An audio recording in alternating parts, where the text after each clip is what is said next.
Ina, salamat sa pagtulong ng pag-asikaso sa lahat, ha? Ano ka ba? Basta para kay Celine. Mag-ingat ka. Salamat po. Kailan ka pa kumampi sa mga kaaway ko?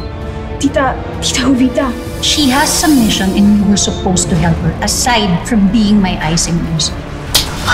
That's for failing to protect me. And that's for siding with my enemies. Jump straight! O, jump straight. Iwas!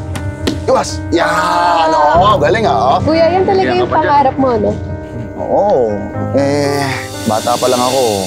Pangarap ko talaga mag-boxing. Kung di lang ako nahuli ni Mama, baka tinuloy-tuloy ko na yun. Alam mo naman yung promo ang binigay ng magaling natin tatay, di ba? Pero, marap lang akong tiyempo. Sasali ulit ako ng boxing match. Pero yun, sasabihin ko na kay Mama. Ipapakita ko talaga sa kanya na ito talaga yung gusto ko. Ikaw ang kumukha sa anak ko. Kaya matagal ko siya hindi nakita. Correction. Hindi ko siya kinuha. Binili ko siya. At magpasalamat ka na nung binenta ni Rodel ang anak mo, ako ang nakabili. Kung hindi, baka patay na siya ngayon. Hayop kayo ni Rodel! Tawan mo ako! Nandito kayo! Hayop ka! Ayaw! Halika na, Celine! Sumama ka na sa akin! Umuwi sa Canada! Ano ibig mo sabihin? You'd rather stay here? You don't belong here. Sila na ang tunay ko na pamilya, hindi na ikaw!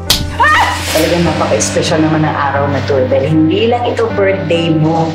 Damay lang tayo nagkasama-sama ng ganito. Tama. Dapat tayo magpasalamat. Nasaan sila?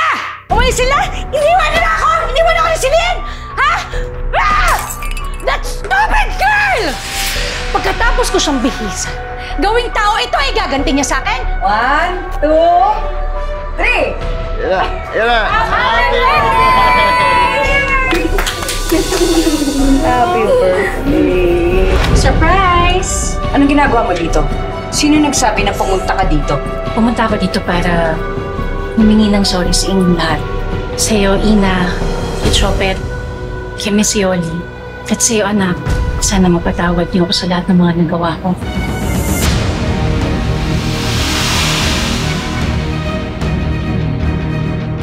Hinding-hindi ko makakalimutan na sila ang pinili mo, Celine.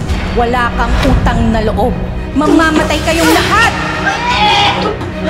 Sundan natin ang pagpapatuloy ng ating kwento dito lang sa Tadhana.